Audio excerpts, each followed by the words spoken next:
So imagine building what looks like a near perfect society.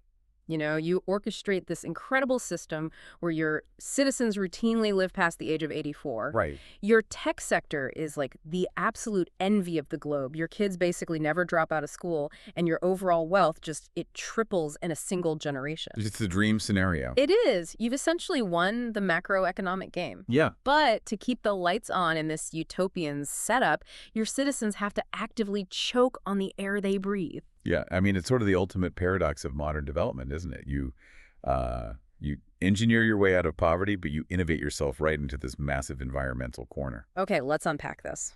Welcome to today's deep dive. We have a genuinely fascinating mission today. Yeah. Because you, our listener, the VIP third person sitting right here at the table with us, you sent us something that completely blew our minds. Oh, absolutely. You asked us to walk you through this custom-tailored 15-page academic presentation outline that you commissioned. And it is this incredibly microscopic 30-year longitudinal analysis of Israel's macroeconomic, social, and environmental data sets, spanning, 1990 to 2022? Yeah, 1990 to 2022. And the sheer density of information we're going to synthesize today is, well, it's staggering. We're looking at the literal DNA of a nation's transformation. Totally. But, what makes this so compelling isn't just the numbers, it's how the data is presented.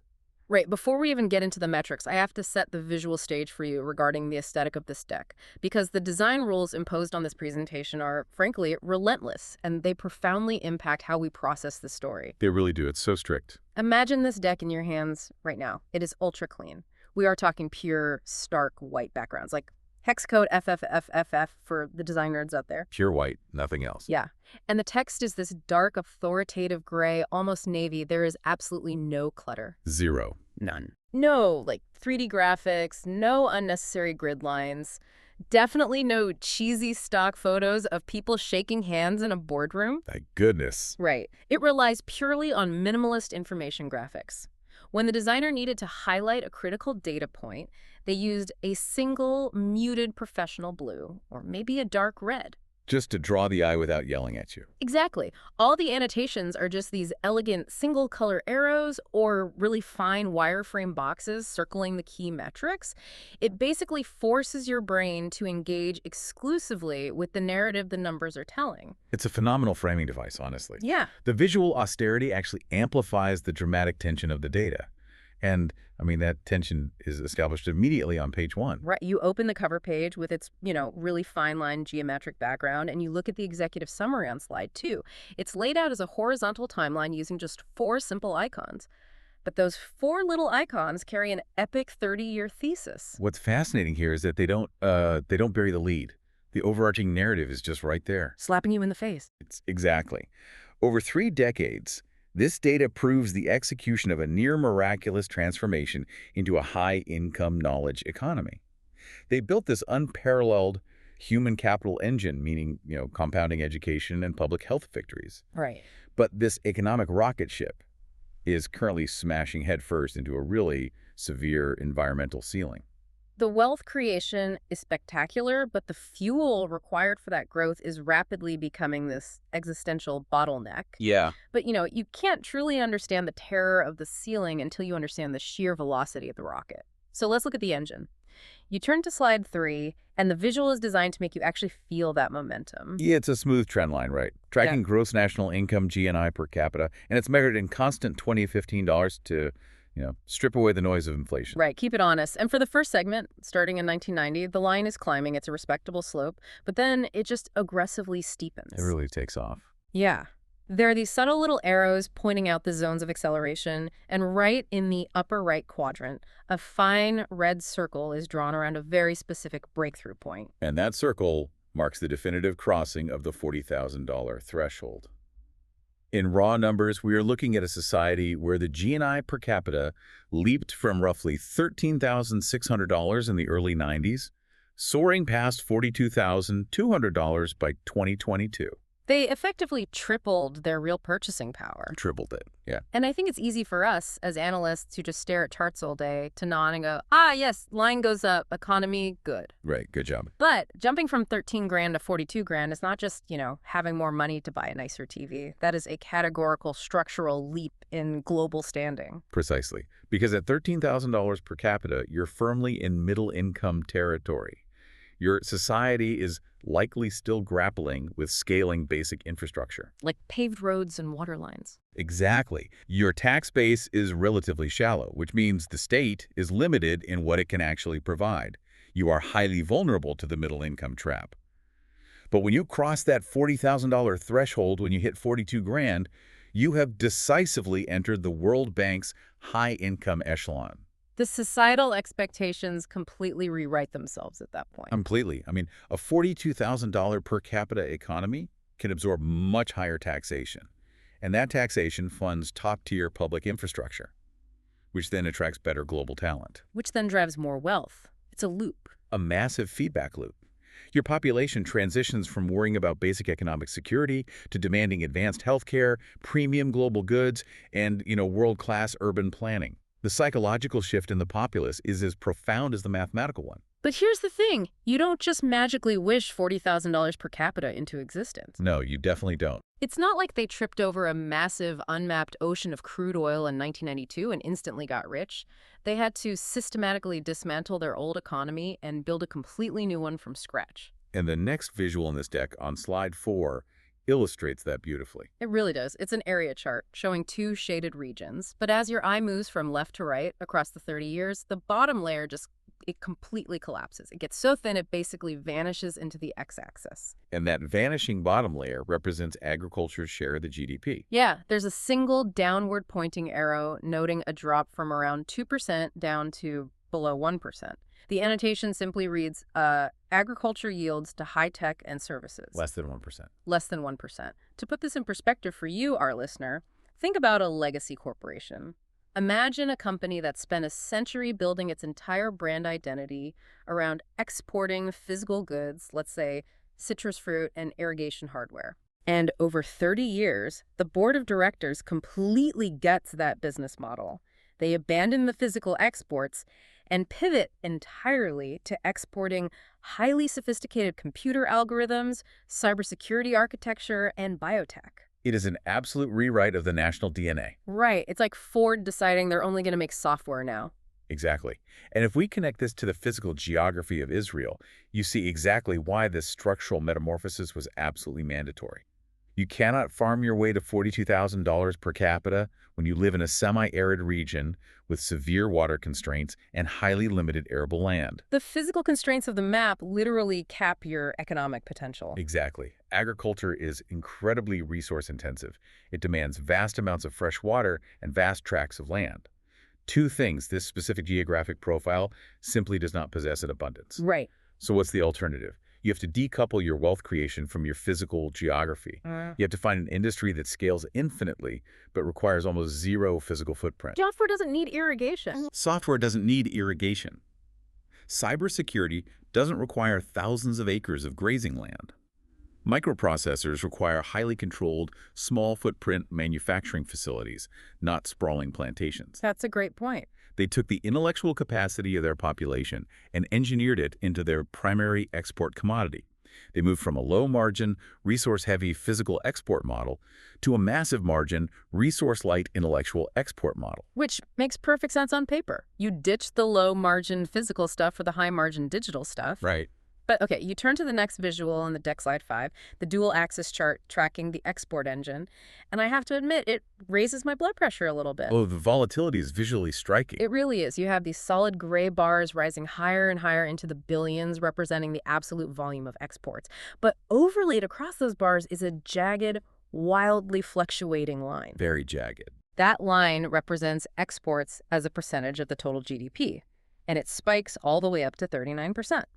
There's a little dashed line calling out one of these massive peaks. So I have to push back here. Go for it. If nearly 40% of your entire gross domestic product depends on the rest of the world buying your services, aren't you incredibly vulnerable? Yes. Like, if I'm a vendor whose entire business is selling a single specialized widget to Apple, and Apple decides to change their product line, I am bankrupt overnight.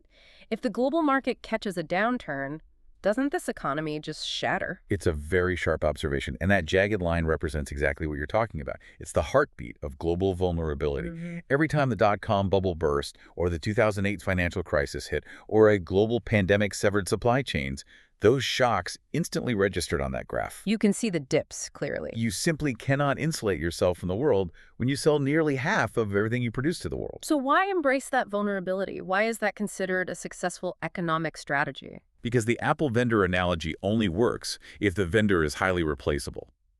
But what happens if you are the vendor that holds the exclusive patents to the core microchips Apple literally cannot function without? Oh, you changed the power dynamic. Precisely. If you are exporting 40% of your GDP in raw copper or textiles, you are at the absolute mercy of commodity pricing and cheaper global competitors. Because someone else can always dig up copper cheaper. Exactly. But this economy isn't exporting copper. They're exporting mission-critical high-tech IP, specialized medical devices, and deeply embedded cybersecurity infrastructure. So they embed themselves in the operational nervous system of global trade. Exactly. High-tech service exports possess an incredible inherent resilience. Even during a massive global recession, multinational banks cannot suddenly stop updating their cybersecurity protocols. Right, the hackers don't care about the recession. Major tech conglomerates still need advanced telecommunications R&D. Hospitals around the world still need proprietary medical imaging software. So while the relative percentage of exports might fluctuate wildly with global tides, the absolute volume, those solid bars on your chart, remains fiercely robust over the long term. They made a calculated trade then. They surrendered the illusion of isolationist security for the massive, compounding wealth of extreme global integration. Okay, that clarifies it. You become too indispensable to fail. But here is the massive, lingering question. What's that? You can design the most brilliant macroeconomic pivot on a whiteboard. You can say, hey, everyone, we are going to stop picking oranges and start writing code. But who is actually doing the typing? Right, the human capital requirement. Right. You need an entire population capable of patenting medical devices and designing server architecture. And that transitions us perfectly into the second major theme of this data stack, the human capital bedrock. The foundation of it all. The presentation groups the education and labor slides next, and visually, the slide on primary education slide 9 is brilliant. The waffle chart. It's a classic waffle chart. Imagine a perfect, pure white square grid made up of exactly 100 smaller squares. 99 of those squares are shaded in that signature muted blue. Just one single square is left blank. So visually striking. And next to it, in massive, bold typography, is the number, 99.1%. Marking the retention rate for primary education through grade 5. Let's just pause on that, 99.1%. I mean, my brain almost rejects that number. That's not just a good school system. That is statistical anomaly territory. What's fascinating here is that statisticians effectively view a 99.1% retention rate as a zero attrition system. Meaning nobody slips through the cracks. It means that basically every single child who enters the educational funnel at age 5 or 6 remains in the system through their absolutely critical formative years. And obviously, having kids in school is great for society, just ethically. But purely from the perspective of this ruthless, high-tech export engine we're discussing, why is that specific metric, grade 5 retention, the linchpin? Why not focus on university graduation rates? Because university graduation rates are a lagging indicator. Grade 5 retention is the leading indicator of your entire cognitive pipeline. Okay, walk me through that. In many developing or transitioning economies, you might see incredibly high enrollment rates at grade 1, say 95%. But by grade 5, 20 or 30% of those children have simply vanished from the system. Why? Where do they go? They drop out to work in informal agricultural sectors, or because the geographic distance to the school becomes too vast as they get older, or because the state fails to provide adequate infrastructure like reliable transport or basic school meals. Just logistical failures. Right. But here is the brutal economic reality. If your system leaks a third of its cognitive potential before those children even learn long division or basic critical thinking, you will never, ever build a Silicon Valley. You simply won't have the math. The funnel leaks before the really valuable stuff is even poured in. Exactly. This 99.1% represents the raw, unrefined ore of the high-income economy. It proves that the societal safety net, the transport, the cultural valuation of education, the local governance, is robust enough to keep the funnel airtight at the bottom. You capture the entire cognitive capacity of a generation. You have to if you want to compete globally. So you capture everyone. You teach them to read, code, analyze. They grow up, they get their engineering and biotech degrees. But again, we run into a structural problem. Which is? You can manufacture a million geniuses, but if your economy doesn't actually have jobs for them, you don't get a tech boom.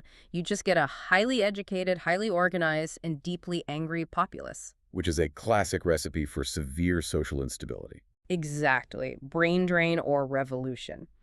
Which takes us to the visual on the labor market, slide 10. It's a dot plot. Every dot represents a year. And you track this beautiful, steady, upward migration of dots from the lower left to the upper right. A very clear trend. And the annotation zeroes in on a very specific threshold. The employment to population ratio for anyone 15 and older steadily breaking through the 60% mark. There's a little upward arrow emphasizing that breakthrough. And we should probably clarify for our listener why the employment to population ratio is a far superior diagnostic tool compared to the standard unemployment rate we hear on the news every night. Oh, because the unemployment rate can be easily manipulated. Highly manipulated. The standard unemployment rate only counts people who are actively, officially looking for work. Right. So if a million people get discouraged and just give up looking, the unemployment rate mathematically drops, making the economy look healthier when it's actually dying. That's so backward. It is. But the employment to population ratio looks at the entire working age demographic and asks a blunt question. What percentage of you are actively producing economic value?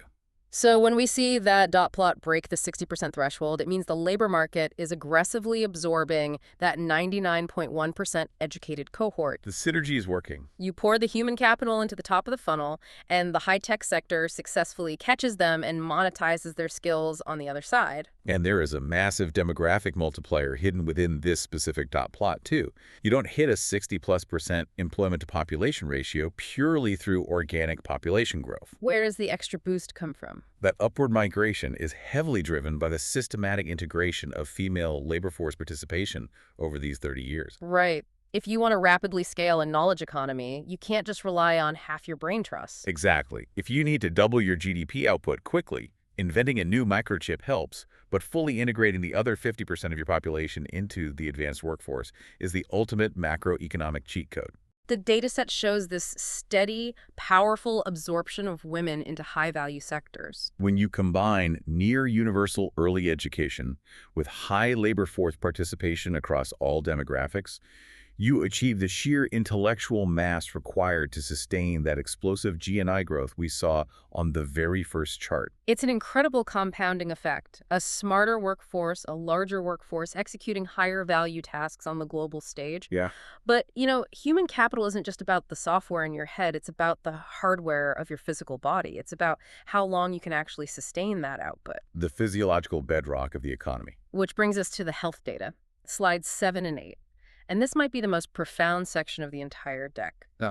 The designer gave us two distinct visuals here. The first is a pure white slide featuring a dark blue line that steps downward like a staircase. I love the minimalist approach here. It's so stark. And there's a massive singular downward arrow indicating a dramatic, almost gravitational plunge. The annotation marks the infant mortality rate dropping from historical highs in the late 30s per 1,000 live births, all the way down to an incredibly tight recent window of 2.7.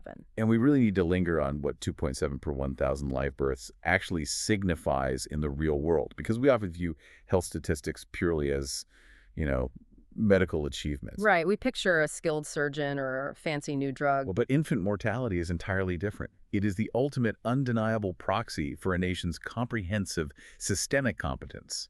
You can fake GDP numbers. You can fudge unemployment data. You absolutely cannot fake a low infant mortality rate. Wait, walk me through the mechanics of that. Why is keeping an infant alive the ultimate test of an entire society? Because the biological vulnerability of a premature infant requires every single layer of municipal and national infrastructure to operate flawlessly, simultaneously. Oh, I see. Think about the chain of events. To achieve a 2.7 rate, you need geographic equity, meaning Sophisticated prenatal care clinics must be distributed so widely that every demographic has access. You need roads. You need paved, reliable roads to transport vulnerable patients. You need an immaculate municipal water treatment system because a single pathogen in the local water supply will spike neonatal infection rates instantly. That makes sense. You need an electrical grid that possesses absolute redundancy because if the power drops for even 5 minutes, ventilators and incubators in the NICU shut down. The babies literally can't breathe. All right, you need a frictionless logistics supply chain to deliver highly sensitive, temperature-controlled vaccines. And finally, you need an army of highly trained technicians, nurses, and doctors who, by the way, are the direct product of that 99.1% education retention rate we discussed earlier. Wow, it's a symphony of state competence. Exactly. When you see that drop to 2.7, you aren't just seeing a doctor saving a baby. You are seeing the water engineers doing their jobs. You are seeing the power grid operators succeeding. You are seeing the supply chain holding up.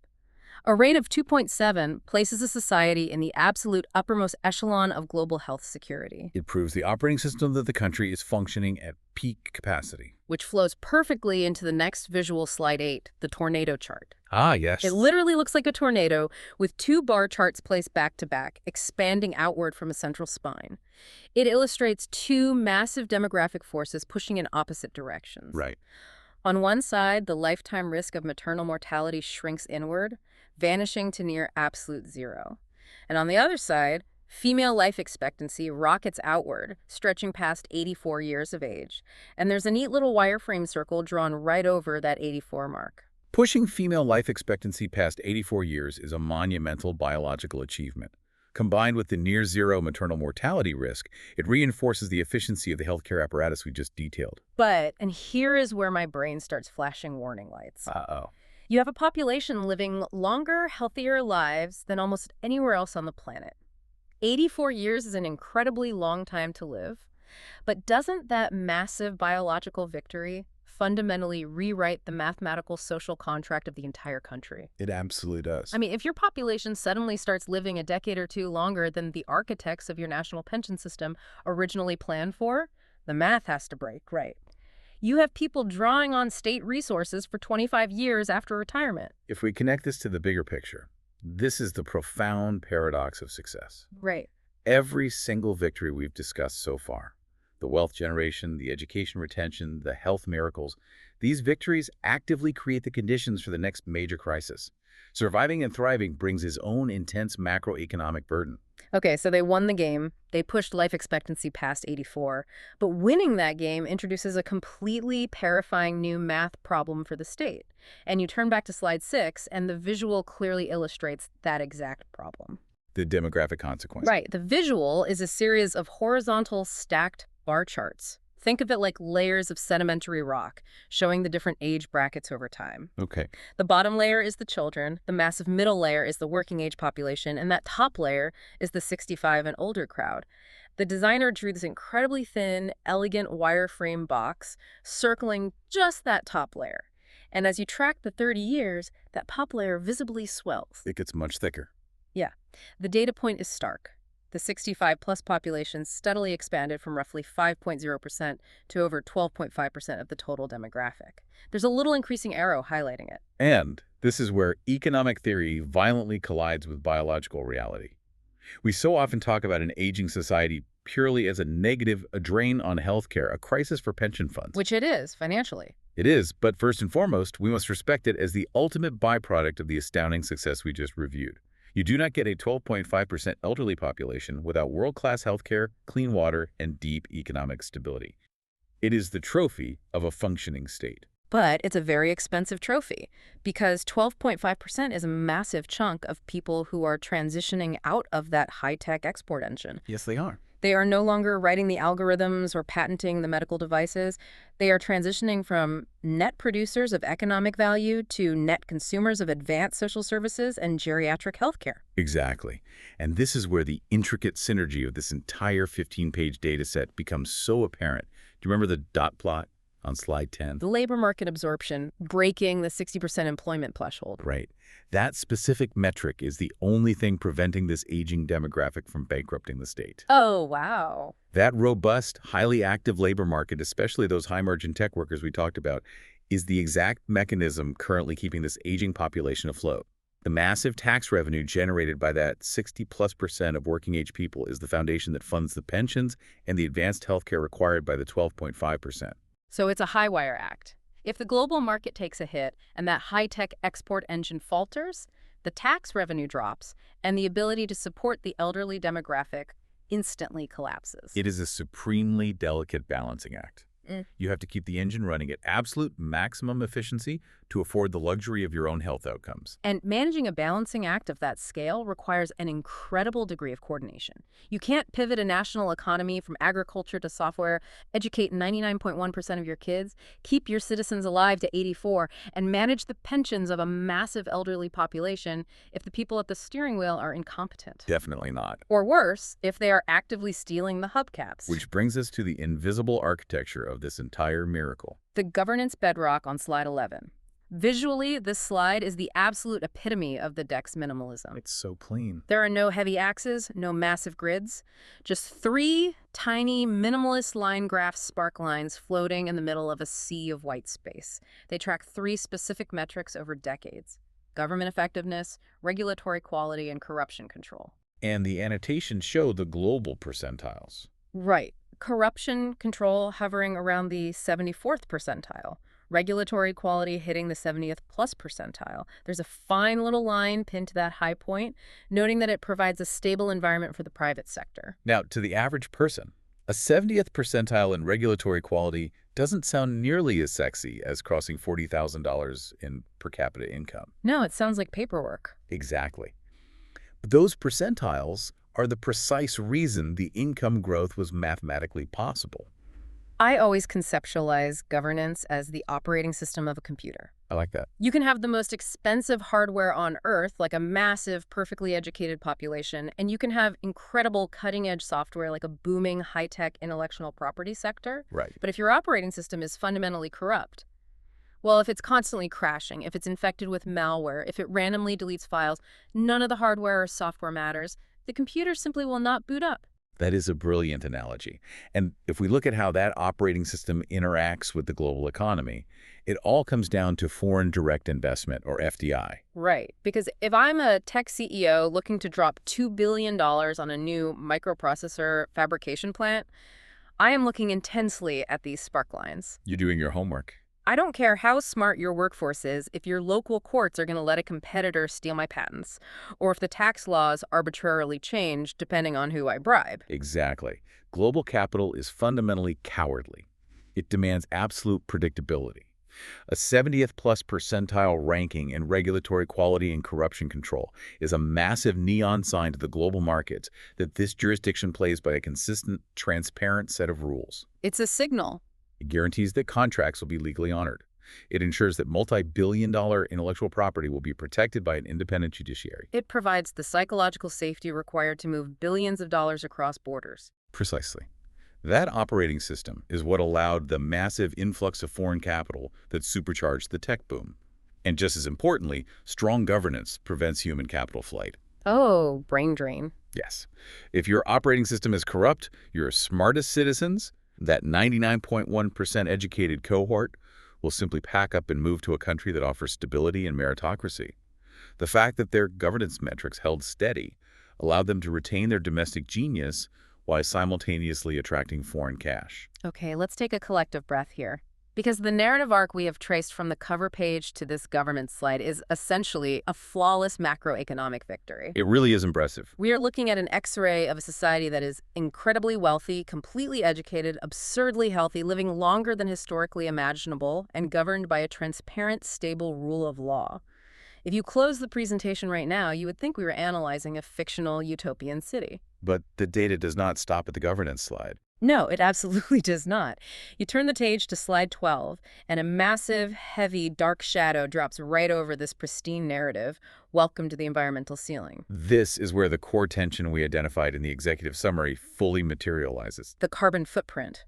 We are back to an area chart, but the designer has abandoned the clean lines and shaded this entire chart in a looming, heavy, light gray shadow. It looks ominous. It really does. Mm. The graph just climbs relentlessly upward, and right at the peak, breaking the minimalist aesthetic, there is a stark, almost angry red warning circle. The data point inside that circle. Total greenhouse gas emissions rising relentlessly toward 59.2 megatons. What this area chart exposes is the dark, unavoidable underbelly of rapid, unbridled economic expansion. There's a fundamental law of modern development economics that this data set perfectly confirms. More wealth invariably equates to massive surges in consumption and energy demand. It is the brutal cost of doing business. Exactly. When your society leaps from $13,000 to $42,000 in purchasing power, behavioral economics take over. People buy more vehicles. They demand more air conditioning in a semi-arid climate. They fly more. They do. Uh, The government pours millions of tons of concrete to build the high-speed rail lines and expanded highway networks required for a modern workforce. You build massive, incredibly energy-hungry server farms to process the data for that tech service export industry. and all of that takes juice. Every single micro-interaction of that wealth creation requires immense amounts of energy. And for the vast majority of this 30-year window, the procurement of that energy generated a severe compounding carbon footprint. Which honestly leads to my biggest moment of genuine bewilderment in this entire deck. I know exactly what slide you're talking about. Because you look at the carbon footprint and you flip to the next slide, slide 13, to see the energy mix. The fossil fuel paradox. Visually, it's a donut chart. It's a thick ring. But it is almost entirely filled in with dark gray, leaving only the tiniest, almost microscopic sliver of negative white space. And an arrow pointing right at that tiny gap. Yeah, that dark gray represents an over 96% dependence on fossil fuels. Greater than 96%. I need you to help me synthesize this because it feels completely contradictory.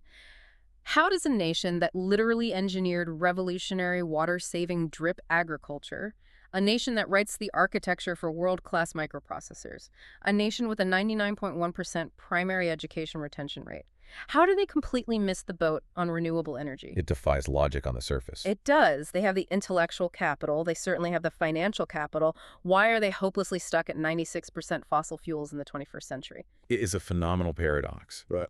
But it makes perfect sense when you view it through the lens of rapid development psychology and national security. Because when an economy is sprinting to cross that high-income threshold, especially a state that operates with a high degree of geographic or geopolitical vulnerability, they prioritize one specific metric above all else when it comes to infrastructure. And what is that? Absolute, unbreakable reliability. They demand massive baseload power. Because you can't run a high-tech export engine on a grid that flickers. Precisely.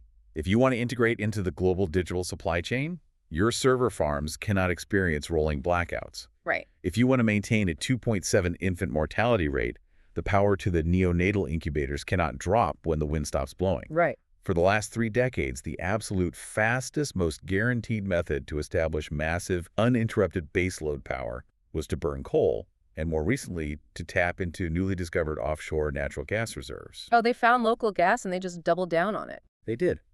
Transitioning a national grid to renewables like solar or wind requires staggering upfront capital, a complete rewrite of the grid architecture, and crucially, it introduces the terrifying variable of intermittency. Because the sun doesn't always shine in the evening when demand spikes. Exactly. When a society is sprinting at maximum velocity to build wealth, they rarely possess the risk appetite to experiment with the fundamental power source of that wealth. It is a classic textbook case of prioritizing immediate, rapid economic security over long-term environmental sustainability. They deliberately burned the dirty fuel because it was the only fuel guaranteed to get the rocket ship into orbit. That is exactly the calculation. But as the next visual demonstrates with chilling clarity, that calculated choice carries immediate hyperlocal consequences that are beginning to actively threaten the very quality of life they work so hard to build. Right. It's not just about a melting iceberg thousands of miles away. It brings us to slide 14, the micro risk to quality of life.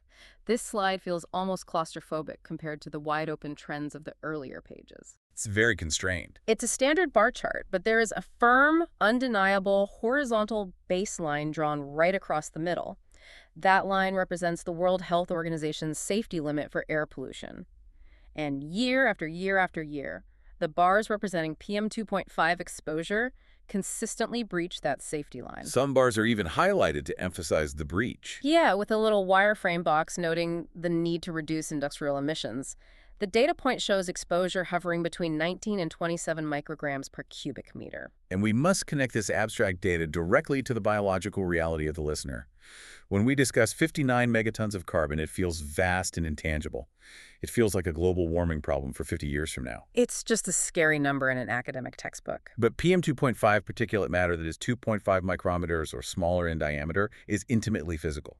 That is the literal soot, the smog, the unburned hydrocarbons spewing from the power plants, and the millions of new vehicles purchased with that newfound wealth. And it gets into everything. These particles are so microscopically small that they bypass the human body's natural respiratory defenses. They enter the lungs deep into the alveoli, and they can cross directly into the bloodstream. So this is the direct local biological consequence of the 96% fossil fuel dependence we saw on the donut chart. Yes, this isn't abstract climate change. This is the air actively entering the lungs of the highly educated, long-living population we spent the first half of this deep dive admiring. The 84-year-olds. Exactly. You can engineer a female life expectancy of 84 years, but if the final 2 decades of that extended life are spent battling chronic asthma, respiratory inflammation, or cardiovascular disease directly exacerbated by chronic PM2.5 exposure, well, the fundamental quality of that longevity is severely compromised. It undoes the work. The environmental ceiling isn't merely a theoretical drag on GDP growth. It is actively eroding the hard-won health gains they achieved. It is the equivalent of building an absolute masterpiece of a multi-million-dollar smart home, outfitting it with the best tech in the world, but putting a massive, unventilated diesel generator right in the center of the living room to power it. A grim analogy, but structurally perfect. Which brings us, finally, to the last slide of the deck. Slide 15, the policy implications. We have to somehow synthesize all these incredibly potent contradictory forces. It's tough not to untangle. And visually, this final slide completely strips away the data. There are no charts, there are no shaded areas or spark lines. It is just a pristine white background featuring 3 perfectly aligned, neat columns of text conveying strict, undeniable academic authority. It serves as the ultimate synthesis of the 3 pillars we've spent this time dissecting. Let's walk through it. Column 1, the dual engine. The services sector and the human capital base created an undeniable economic miracle. They took the raw cognitive power of the population, kept them in the educational funnel, kept them remarkably healthy, and built an intellectual export juggernaut that redefined their global standing. Column 2, the foundation. Strong governance, institutional transparency, and high regulatory quality sustained that engine. That stable operating system was the gravity that attracted global capital and prevented domestic brain drain. And column 3, the bottleneck. And 96+% reliance on fossil fuels now stands as the ultimate existential threat to future high-quality growth. It's the wall they're hitting. The degrading air quality is chipping away at the health gains, and the massive carbon footprint is structurally unsustainable for a nation whose entire wealth depends on deep integration with a rapidly greening global market. The overarching summary is remarkably clear, though incredibly difficult to execute. What's the takeaway? The specific tools and strategies that got them to this incredible peak of wealth and health are definitively not the tools that will allow them to survive the next 30 years. A fundamental transition is no longer optional, it is structurally mandatory. Which leaves us with a final provocative thought for you, our listener, to mull over as you conceptually close the slide deck and put it back in its folder. Think about the incredible mechanisms we just explored. The immense human capital, that 99.1% perfectly retained educated workforce. The innovative tech sector that had the sheer audacity to pivot an entire national economy away from physical agriculture and toward global cybersecurity. It takes guts. That immense organized brain trust caused this rapid fossil-fueled economic explosion because they built the modern infrastructure that demanded the massive power load. They engineered the rocket, and they chose the dirtiest, most effective fuel available. Right, but here's the multi-trillion-dollar question. Are they the exact same tools that can be used to engineer a way out of it? Oh, that's the question. Can a society that is this highly educated, this well-governed, and this wealthy use the exact same innovative muscle to iterate its way out of the environmental debt it innovated its way into in the first place? Can they pivot again? Can the brilliant minds who wrote the algorithms for global trade write the code for the decentralized smart grid that finally breaks a 96% fossil fuel addiction? It truly is the ultimate test of human capital. We so often think of economic diagnostics as clean and binary, a ledger that says healthy or broken. Right, black and white. But the reality this data exposes is that an economy is perpetually in a state of becoming. The diagnostic doesn't just show the fracture of the environmental ceiling. It highlights the incredibly dense, capable bone structure that might be able to knit itself back together in a new configuration. The ultimate question is whether they have the societal willpower to knit a greener bone. A murkier picture than a simple spreadsheet, but an infinitely more fascinating one. Thank you to our listener for commissioning and sharing this incredible data stack with us, for putting this 15-page deck on our table and bringing such a wonderfully complex, multi-layered case study to light. We'll be thinking about the implications of this one for a very long time.